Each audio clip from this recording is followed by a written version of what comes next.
What if probiotics could actually cause an unwanted disruption in the gut? We're told that probiotics are the good bacteria, the ones we actually do want in our gut.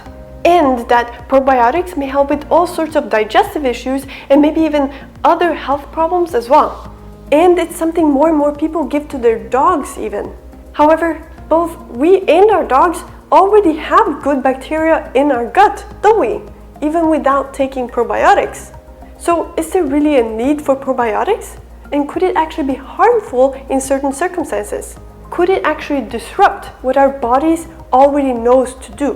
One study I'm about to show you shows how probiotics may actually delay the microbiome in getting back to normal after antibiotic treatment, which is probably the most obvious use of probiotics.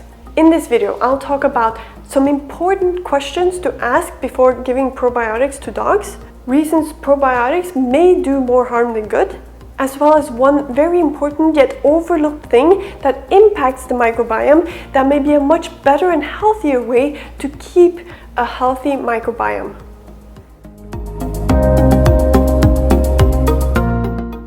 Hi, I'm Ingrid, the Norwegian Viking behind Viking Dog Girl. I hold a certificate as a pet food nutrition specialist, and I'm here every week sharing everything on dog nutrition, dog health, and lifestyle.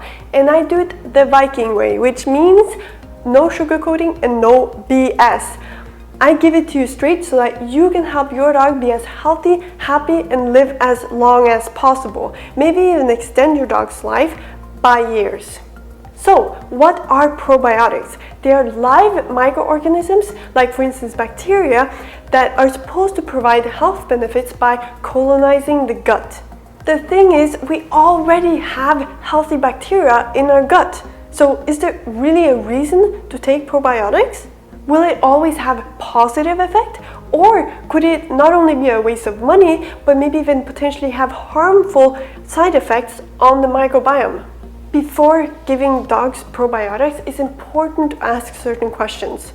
For instance, is there reason to believe there's something wrong with the microbiome of your dog? And if so, what might the cause actually be? If you have an idea of what the cause could be, then the best thing might actually be to simply remove that cause if possible and see what happens. Maybe the body is actually able to resolve and rebuild the microbiome on its own.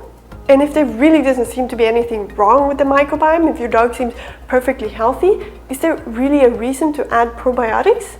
Are probiotics even a good idea in this case? The microbiome is very important. It's crucial to our health, but that doesn't mean we need to intervene with our microbiome. And that certainly doesn't mean we know how to influence it in the best way. And probiotics has become an industry of its own. So of course, people with interests will push the potential health benefits as much as they can and not really talk about the fact that it might not even have an effect at all. And especially that it might actually have negative effects. But that's why we're here, right? To question what we're told, to look for the truth, and to expose all the BS out there. Before we look at the one important and overlooked thing that impacts the microbiome and maybe the better and healthier way to actually keep a healthy microbiome, let's look at that study which may reveal some negative sides of probiotics which probably a lot of people wouldn't want you to know.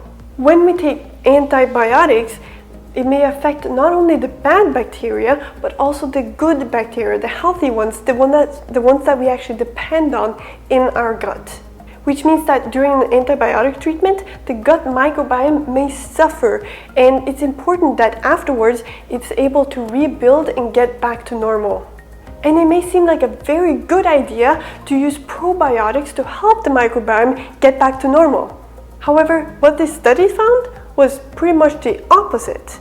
The study looked at the impact of probiotics consumption following antibiotic exposure on the gut luminum, mucosal, and fecal microbiome composition and function, and the GI transcriptome in mice and humans.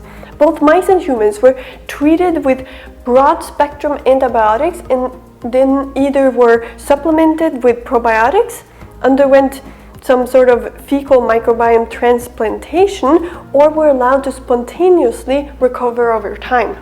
What they found was that post-antibiotic probiotic supplementation significantly delayed the extent of reconstruction of the indigenous fecal and mucosal microbiome in both mice and humans, and the reversion of the gut transcriptome toward homeostatic configuration in humans compared to either spontaneous reconstruction or the fecal transplantation.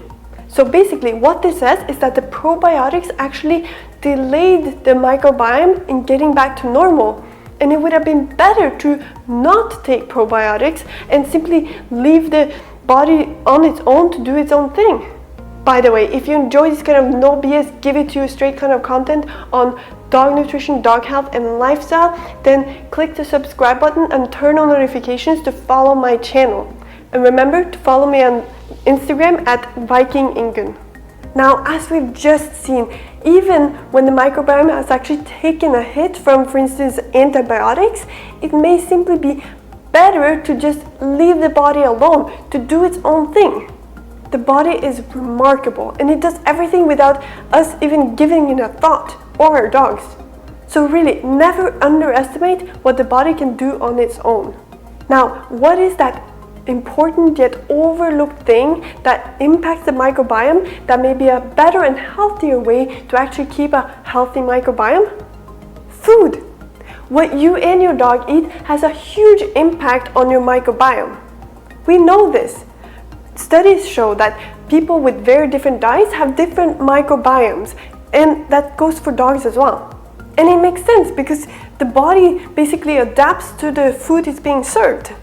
Again, the body is very clever, and there are two important things related to this. For one, if you want to influence the microbiome in a healthy way, why not simply remove unhealthy foods from the diet and eat or feed only healthy food? I mean, unless you remove the unhealthy food, how can you expect the microbiome to be the healthiest it can be, even if we were to take probiotics?